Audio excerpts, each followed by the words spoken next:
we're sitting here with Robb McCoy from Fit Challenge. Hello. We're getting old pros at the introduction thing because our computer crashed and we've started over again. So I'm going to get Rob to talk about where Fit came from, his inspiration behind it, and why Fred Smith is at fault. It's all Fred's fault. Let's blame him for everything. I like that. Well, my first OCR was actually I was the general manager of a health club, and I had a client who I was training, and she made me do the Warrior Dash with her. She had all these goals, and if she... Which Warrior Dash? The Warrior Dash in Thompson, Connecticut in June of 2012. Okay. So way back. Yeah. And it was, if she meets a certain goal, I'll do this with her. So we did it, had a great time, took a bunch of people from the gym, kind of like people are doing now.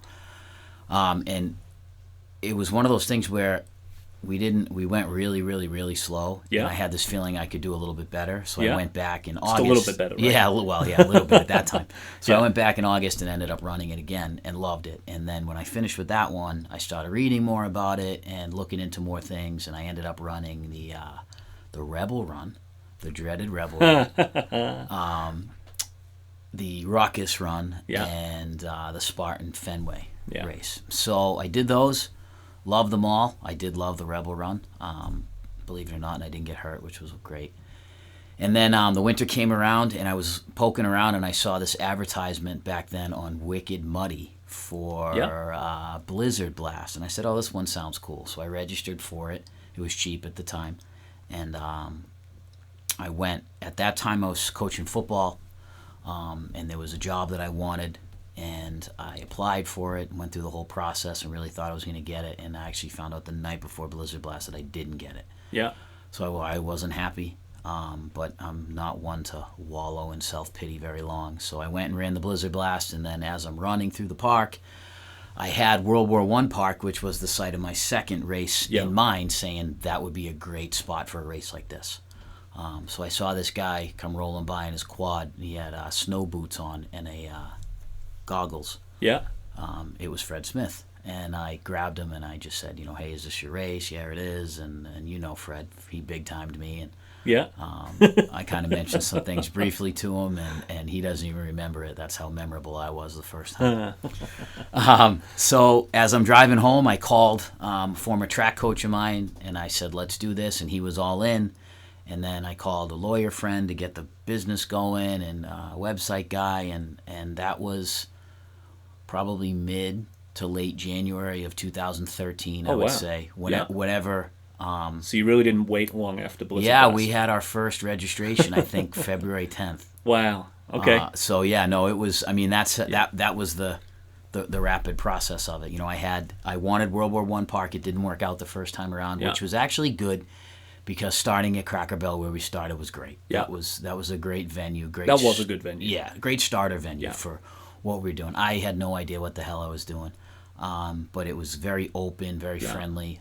We didn't make any big promises to people. What we promised, I think we delivered. Yeah, you did. We ran out of T-shirts. We did this. We did all kinds of things wrong. But going into that, I knew the next time I was going to have World War I. So I said, this is kind of our practice, and that's what it was. And then... to have 1,232 people was just insane.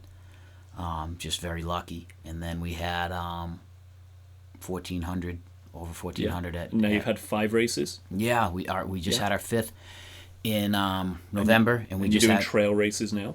Yep, we had our 5th OCR in November 14th. Yeah. And then we had our first trail race on Thanksgiving. We had 183 people come and run a trail race, which was awesome. It was so great. And up until people, I think, started and finished the race, nobody believed that I wasn't going to have some obstacles out there, of course. They thought I was lying.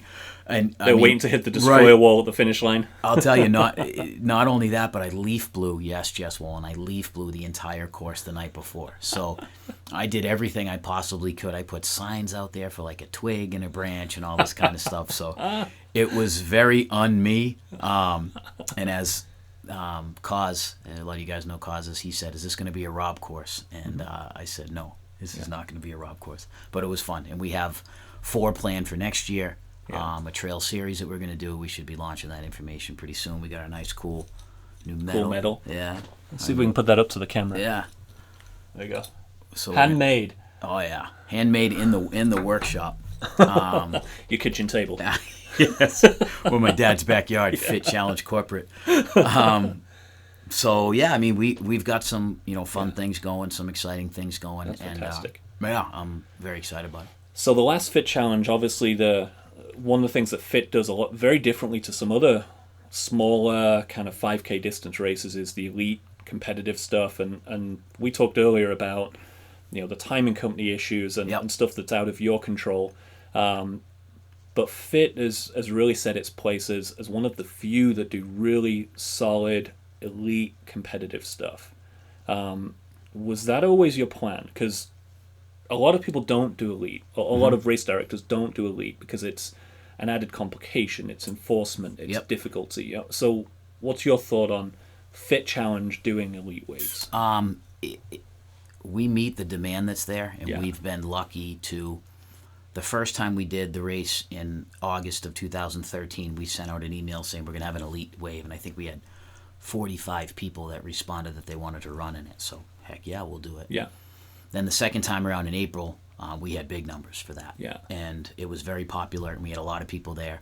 We gave prize money. We did a whole bunch of different things, which was great. And then we've had good numbers. Not great. We had... Usually the spring one is great numbers, and the fall one is okay numbers. So, I mean, as long as people want it, we're going to provide it. It is definitely an added headache. Yeah. In terms of... I can only imagine. Yeah. I mean, especially having the Destroyer this time and then the rig that we had. It's tough. I mean, I'm not... And to police it and to do it properly. And my thing is, it's not... You can say you're going to do anything, but if you're not going to do it right, then don't bother doing it. Yeah. Like I have... There's issues obviously with every race, but don't do it if you can't do it. Yeah. Don't have it just to have it. Don't say you're going to do it just to do it. If it's mandatory, a penalty, then do the penalty. And I took a little bit of flack from some of the elite guys, but all in all, it was very positive what we got back in terms of the feedback with the things. And my other the fine line that you have is between your course being completable and being too tough. Anybody can build an obstacle that's uncompletable, and I don't. Well, everybody's going to fail, and I don't. I know there's some things going around with whatever it might be. I don't see any advantage to that. Great, you built a rig that nobody can complete, or you built an obstacle that nobody can complete. Congratulations, you haven't innovated anything in obstacle course racing. This comes back to the whole thing of mandatory completion, right? Which I think is important, but it gets to a point where you want something that's going to challenge somebody, but not be impossible. Because if it's impossible, what the heck's the point of it? Yeah. If you can't have at least a large percentage of your people complete. I understand it's obstacle course racing, but you should have obstacles. It's not impossible course racing. Right. And that's where I think some of the races out there kind of miss it a little bit. Where, okay, great. I mean, I could build something that nobody's going to complete. Congratulations. Yeah. What have you done? Yeah. Nothing. You haven't made your race better. You haven't done anything really, and I mean that's my viewpoint on it. But I'd like to have things that take people 2, 3, maybe 4 tries to complete, but they're going to get it. Because the counter to that is because this whole thing with mandatory completion is I'm kind of with you, right? The obstacle needs to be achievable. It needs to be something a majority of people can complete. Right. But then you have the whole elite wave versus open wave, and what can elites complete versus opens complete, and Bonefrog go the way of, we have an obstacle that's super hard in their rigs. I mean, they just had this crazy hard rig at their world championship. Right. I saw a video this afternoon. It showed Ryan Atkins go through the rig, and the next dozen guys fail. Right. So there's that extreme of it. Right. And then you end up with people winning the race 20, 30 minutes ahead of number 2. Right. But then you have the Spartan side where you do a penalty that ideally is enforced, but we all know the reality. Even in the elite waves of the top 10 level of the elite wave, that's still arbitrary. But I think, obviously the scale of a Spartan and a Bonefrog is different to the scale of a Fit Challenge. Right. They're doing 40 races a year next year, apparently. Fit obviously doing 2 or 3. But there's got to be a balance, I think. I mean, I think the way you do it with an obstacle that gets changed between the elite and the open. Yeah.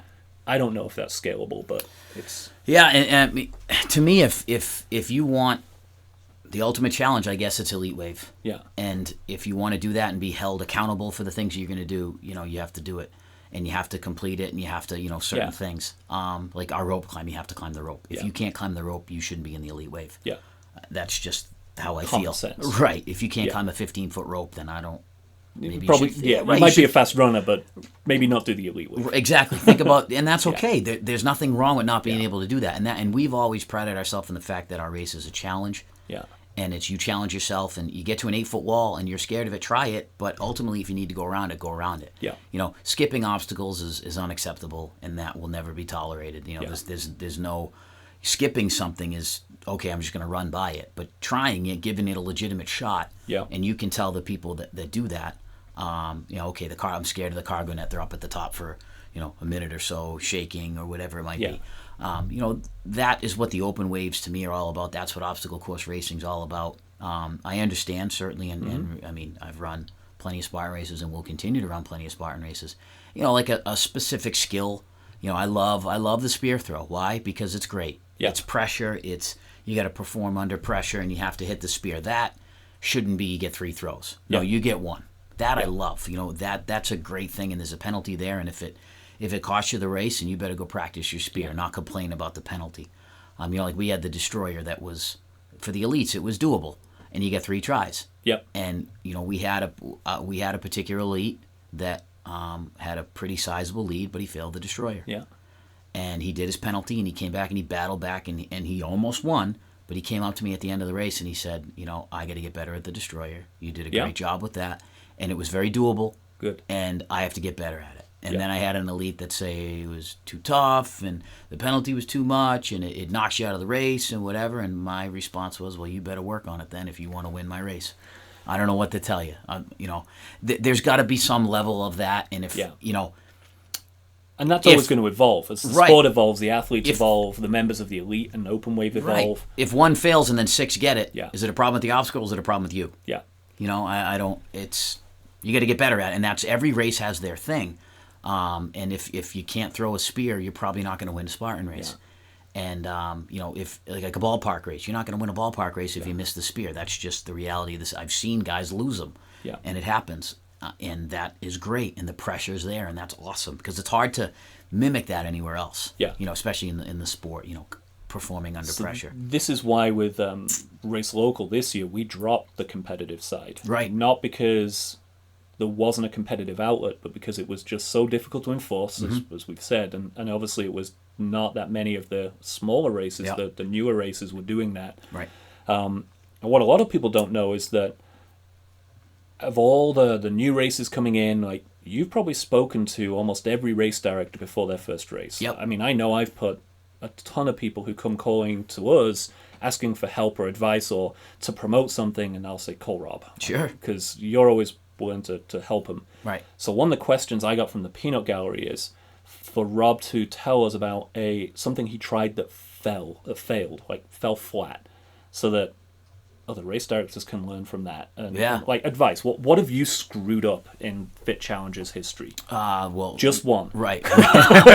Just the top. Race number 1, our first obstacle was too close, and we had those walls that were close. I think I broke that wall. Yeah, I think you broke it, but it was way too close, and it created a bottleneck right away. Yeah. So I think trying to get an obstacle pretty at least 3/4 of a mile or so into the race is a good thing.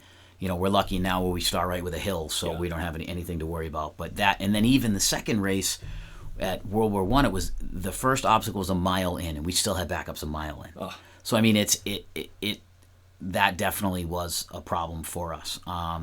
The cargo net with bigger races, single shot probably isn't going to work for us. Yeah. It worked in the fall because we had 740 racers, but when we had it in April at World War I 2 years ago, it didn't work. Yeah. It was way too big of a backup. Yeah.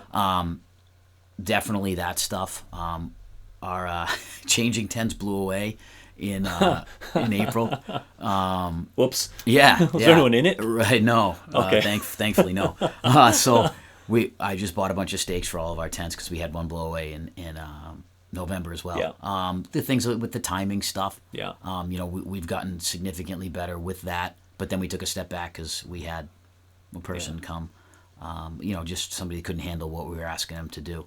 So it's just logistics, and right. as the more races you do, the easier those logistics get. And my biggest piece of advice to new, I try to let them do as much talking as possible when I first meet them, and just kind of see where they're coming from. And I mean, I really, to be honest with you, I think all the races that I know of that have popped up, I've definitely spoken with all the RDs before, from what I know, and I think you can right away tell the ones that are going to make it and the ones that are going to struggle. You get a gut feeling, right? Just if they're talking, if they're throwing outrageous numbers out, I mean, nobody's getting 2,000 racers their first race. I don't know how to break this to anybody. Yeah. Bonefrog didn't. Spartan Race didn't. Yeah.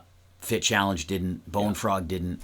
Nobody's getting it. Yeah. So if you think you're going to pull 2,000 racers for your first race, you really need to reevaluate. Going into this.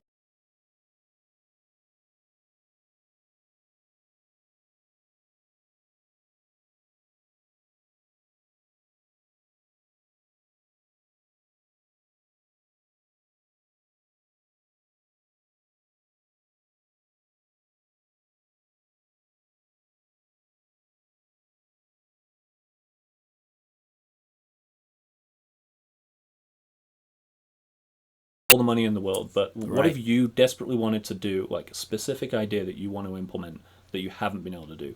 An obstacle, distance. I mean, that's a great question. I mean, I'll never have it more than 3.5 miles. Really? Never. So you'll never do a longer distance? I mean, we would call it something else. Okay. Because the multi-lap thing appeals to a lot of people who like the long distance. But, okay, so you'd never do a 10K? Not unless we called it that, but it would be Fit Challenge something. We'd have Fit Long Challenge, whatever, something like that. The Fit Long Challenge, right? But it would never. I 3.5. We're gonna call it a 5K. It's gonna be no more than. We were pretty close this time, but 3.5 would be the max that I would do on that, unless I called it something else. We did a completely different event. Yeah. I would love to, especially at our venue, people that know our venue, have more stuff on the hill, have more stuff out in the woods. It's just very, very, very difficult with logistics. I'd love to have some stuff dug into the ground, but it's hard. I can't dig. I can't do full scale digging. Rock, right? And it's difficult to do that. But I'm not sure if there's anything I really significantly desire that we're not able to do, especially for a small scale race. I don't really look at there's nothing really that I think. Everybody's race obviously is different, but looking at somebody's race and say, "Oh, I really wish I could do that."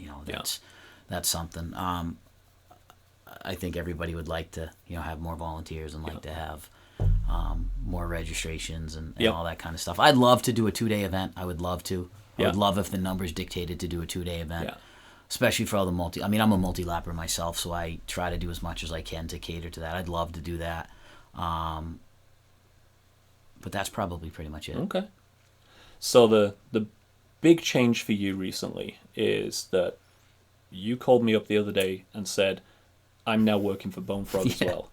Yeah. And I did not see that coming. No, I know that was out of the blue. That was not expected. There's one. I only spilled the beans really to 2 people. Yeah. Aaron Farb and Michael Downey, believe it or not, at the Spartan Christmas party. Because we were talking about something, and I said, I got a meeting next week and he just... For the record, Mike was absolutely plastered at that party. You have no recollection. He won't remember it at all. So, by the way, Mike, if you're listening, Rob told you back in November. I told you we were playing pool, and you looked at me and you just go, oh, shit. This isn't going to go well for anybody. So for those who don't know, what's your role for Bonefrog? Yeah. And... what have you done in the 2 weeks that have you been officially? And where are you going next? What's happening? So what's your role? My official title is race coordinator. Yeah. My official role is anything that pertains to the race. General dog's body. Yeah. I like that. But I would say primarily I'll be focused on the build. Yeah. Just kind of overall quality control with things. Offering as much advice as I can from the things that I've done, and trying to, obviously learn from the things that they're doing. I mean, there's not a better event out there than that one. Yeah, no, absolutely. I mean, last year when I went and did that, was able to do 2 laps of it. I was just blown away with it. It was incredible. It was, aside from, I mean, it's tough to beat a trip to Hawaii for a trifecta and an Ultra Beast in a weekend. But if I were to pick my, favorite race of last year, would probably be I love Killington, but I would have to pick Bonefrog. Yep. It was just awesome. I mean, that venue out there is awesome. And I think that, I know, they do things the right way. Yep. It's not okay, we have 50 obstacles or whatever you say obstacles, and one of them is, tires on the ground. These are legitimate obstacles built everywhere. The design is great, aside from the boats. And it's funny because when Brian and I were discussing things, he's like, all right, general reactions aside from the boats that will never be back. And I just started laughing. I said, well, so I would say, just general overall things. So will there be, so this is, just so everyone's clear, this isn't like a cross-branding of Bonefrog and Fit. No. This is just Robb McCoy now, owner of Fit, is now working for Bonefrog as well, right? Correct. Yeah. And, we were, when Brian and I talked, it was you're on the same page with somebody when he's like, all right, I need to clear the air with this. And I said, okay, I need to clear the air with this. And I was like, who wants to go first? He's like, I will. He's like, I want you to know that you can do anything you want to help promote Fit Challenge. If Bonefrog can be that tool to help promote Fit Challenge, that's a great opportunity, and I'd love to help you in any way possible. I know you're not a competitor of mine. Obviously, now you're working for me. And I said, well, I want you to know that I didn't take this job just to shamelessly promote my race. Right.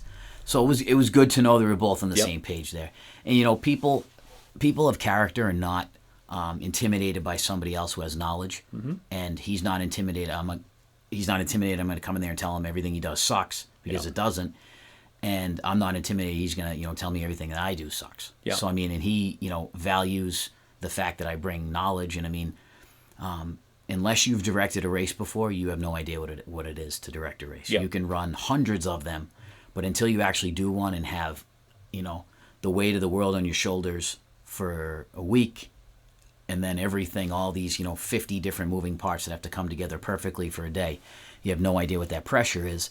And for, and even he said this to me, he's like, I would never be able to find anybody that's done it like you've done it. And, for me, just to focus on, a few areas is unbelievable, because, when I'm building a fit race, it's, okay, I got to build this, I got to go buy that, I got to make sure that this person's wave is transferred, I got to make sure that this person, got this moved, and this person's happy, and whatever, the parking lot is all set, and I have change, and I don't run out of water cups. Your focus is just course build, venue build.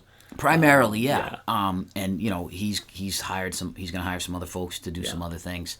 But really, you brought on a couple of people with you, right? Yeah. Like Scott Sweeney for volunteer coordination. Yeah. We were talking, and I said, where right now do you feel like you need some help? And he had talked about volunteers. Yeah. And I said, well, I got what I believe is the best guy there is for this. And we were sitting at the table, and I sent Scott a message. Yeah. And he responded, and we were on the phone, and within Scott was floored, and within 5 minutes he had what I think is the best volunteer coordinator there is. Yeah. No pressure, Scott. Yeah, right. And I mean, Scott is just like... he kills it. I mean, Fit Challenge, he does a fantastic job. I cannot say enough good things about Scott. And he's done a ton of work for local Connecticut races where he lives. So his knowledge, I mean, 2 years ago when he volunteered in April, he sent me a nice long email afterwards, thanking me, and then saying, giving advice. And it wasn't the, you're an idiot, you don't know what the hell you're doing. It was genuine. Like all the other emails. Right. It was, or you have glass in the course or something like that, right? Because I just went out there and broke a bunch of bottles to hopefully cut somebody. It was genuine advice. He was at the teeter-totter, and he's like, listen, I think you can do this better. And it was so good that I said, hey, would you mind helping me in a larger capacity? And he has. And then also Aaron Farb, who is just, I mean, everybody knows Aaron. And I mean, without Aaron and Scott, Fit Challenge wouldn't be where it is. Aaron was my first ever volunteer in August of 2013's race. He came and I volunteer shifts, I didn't even know what I needed to do, let alone have people come there to help me to do something. So I remember he showed up and he's like, what should I do? I said, go fill those sandbags. Yep. So he went over there and he's filling up sandbags. And then in April he did a lot more. And Aaron has just been the guy. He's incredibly smart.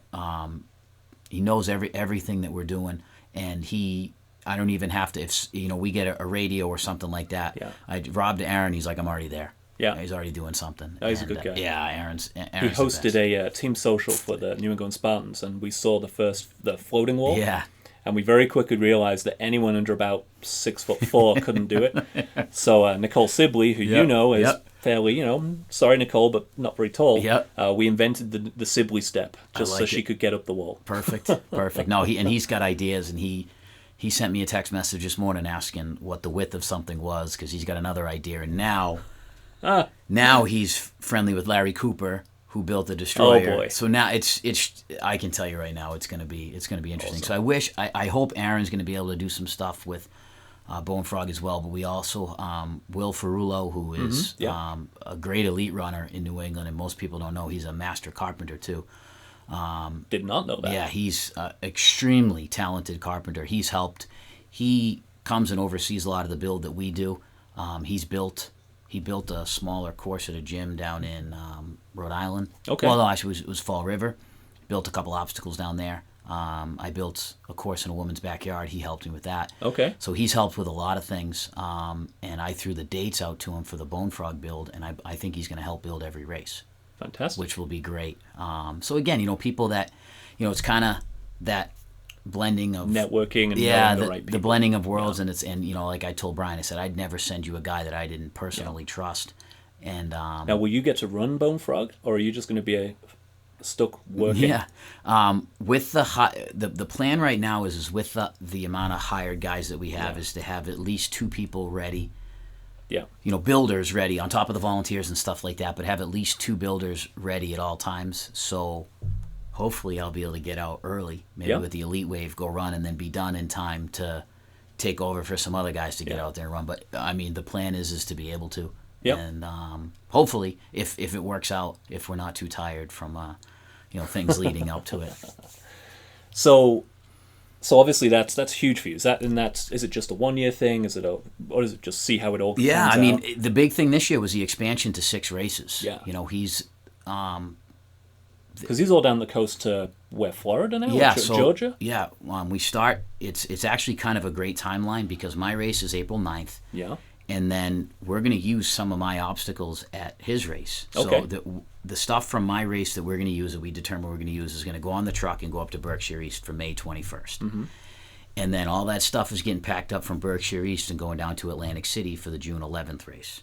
And then it's getting all packed up from Atlantic City on June 11th and going down to South Carolina for the July 23rd race. And then it's getting packed up from South Carolina and going to Atlanta for the August 27th race. Yeah. And then it's going from Atlanta August 27th to Miami for the September 23rd race. So it is going as far south as Miami? Yeah, Miami is nice. the 5th venue. Yeah. And then it's coming back up and for one last race to be determined. Yeah. For the last one. So the plan is to do 6. Yeah.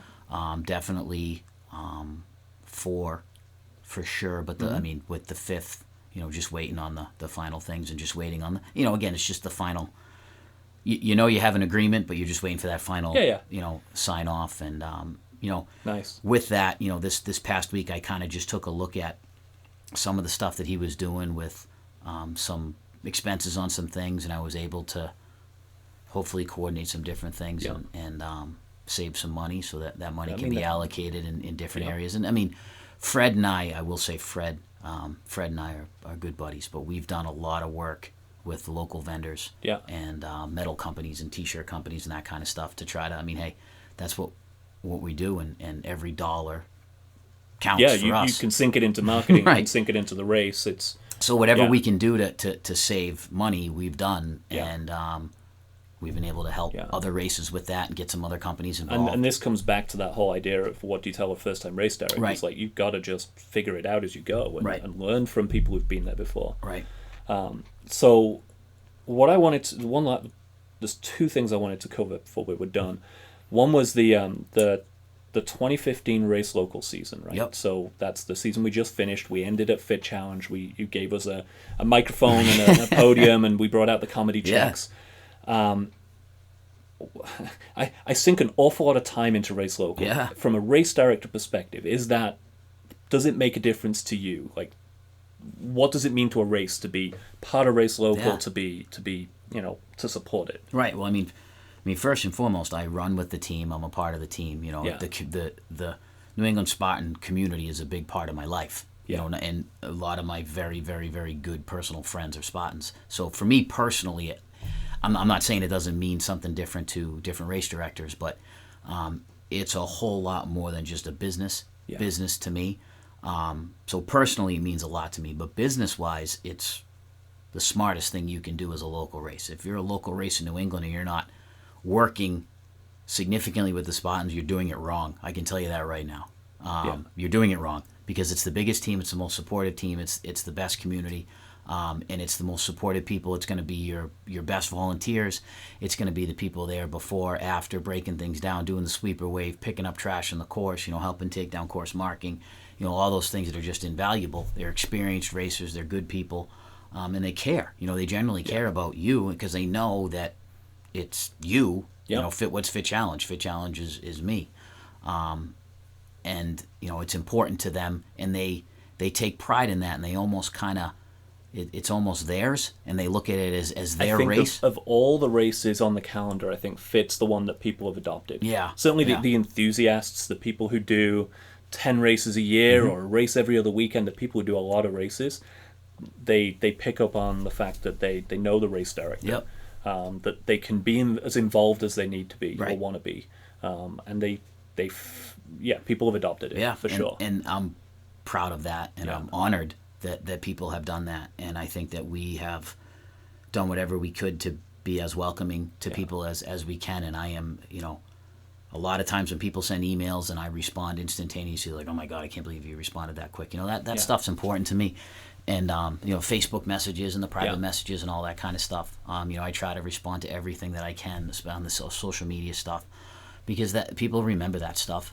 And they remember. They remember how you treated them, and they remember, if you took care of somebody or moved their wave or, little things like that. But, the Race Local program is just, it's admired by everybody, and it should be. There's 2 other regions doing it next year, which is fantastic. Yeah, it's awesome. Ultimately, where I kind of see this sport going is, I think, the big 3 will be fine, especially if they start to get more sponsorship dollars behind them. But I'm not sure how... bigger races, if there's ever going to be another company that's going to come in and challenge them. And clearly it's been proven that money doesn't buy everything. And it's not about money, it's about the support that you get. And the support locally is just tremendous. And if you're not taking care of things in your own backyard, then you've got some issues. So the last question, and this is, you actually just started to go there, and this was one from the Peanut Gallery. Yeah, nice. Ignore that. Is OCR in the Olympics long term? Is going to happen? We're going to become an Olympic sport? Is it going to become professional enough to be at that level? So you've got the big 3: the Spartan, the Tough Mudder, the Warrior Dash. You've got the middle of the pack and the local guys. Is that infrastructure going to grow to allow for an Olympic sport? I don't think so. Yeah. I'm not sure how. It grew this year, but not at the outrageous rate that it's grown in the past years. And I think people got kind of shocked with that. They're like, "Oh, it didn't grow." Oh, it grew. The industry grew. It just didn't grow at the alarming percentage that it grew the years before. I still contest that the best obstacle course racer has never run an obstacle course race yet. Yeah. And I would bet my life on that. I saw a guy show up at the Jersey Super last year. This guy came down the hill. I'm like, who the hell is this guy? He had never run Spartan race before. He'd run a trail races. And he proceeded to fail 3 obstacles in a row and do 90 burpees and still proceed to win the race by like 10 minutes. Yeah. There's a guy, imagine if he trained for them and did a little bit. Who was Robert Killian last year? Yeah. He came, obviously people started to know him this year. Jonathan Holban came over from the UK. No one had really heard of him a few years ago. And even Atkins to a certain degree last year, towards the end of the year. I remember going into the Spartan Race World Championships, like, okay, who's going to win? And it was, who's John Alba? Yeah. Obviously the elite guys knew who he was, and he was very well respected in that market. But, outside of that little niche of elites, people, don't know who these people are. Yeah. And that I just look at, I ran just a local trail race in last summer, and just the runners that were there. Yeah. It's just incredible. I mean, there's so many trail runners and adventure out. Like, look at Lance Armstrong. I know, again, he comes up, but imagine if he started. I mean, he's a professional athlete, but imagine if he started training for obstacle course races. He got a little stronger. So offline, we brought that up, right? Right. Today, it hit the news that he was planning on running OCRs in 2016, or thinking about it, OCRs and ultras. Right. And there's the whole drug side for him, Right. the whole past he's got. But if he showed up at an OCR, should the Masters be nervous? Is he gonna kill him? Because what happens next when this dark horse comes from another sport? And I mean, the guy's a professional endurance, a world-class endurance athlete. Yeah, okay, the blood doping, all that kind of stuff. I get it, but I mean, he just won that 35K trail race, and I think it was a pretty good race, and he beat some pretty good people. I didn't look into it enough, but I mean, he's probably going to fail a spear throw right away. But again, like I used that guy from Jersey that time, and it was he failed. He did 90 burpees. He fell off the traverse wall. He missed a spear throw, and I think he missed the rope climb. Yep. So he's banging out 90 burpees and then took right off up the hill. I was absolutely amazed by it. And I've never seen him since. I've never seen his name since at a race. It was just a guy that showed up, wanted to do something for fun. So, I mean, I think that, the elite class, the whatever it might be, and elite, competitive, professional, I don't know if we're throwing that word around there just yet, because what classifies you as a professional, I don't know. Right now you determine that on your own. Yeah. And, me playing college football and coaching college football and doing that kind of stuff, you just didn't throw the word professional football player around. And, professional obstacle course racers thrown around. Yeah. I think too much for people that, there are those top guys that are legit. I mean, those guys are legit. But, in terms of the Olympics, for it to become standardized to the point where the Olympics can measure, what the size of the block is on the traverse wall and how heavy the buckets are. And standardization that takes away from what OCR is. And watching everybody do their burpees. Is your chest to the ground or your hands above your head? All those types of things. I just think that it's not that the sport isn't a legitimate sport, because it is. It's. I mean, you got to be an impressive athlete to win an obstacle course race. Yeah. So it's not taking away from the sport itself. It's taking away. I mean, listen, I know everybody that runs a 400-meter race at, a Grand Prix track meet is running 400 meters. Yeah. Everybody might run a little bit of a distance on an obstacle course race. Everybody might do something a little bit different on an obstacle course race. And then with and again, we're using the Spartan model. Then with burpees, you're doing something different. Yeah.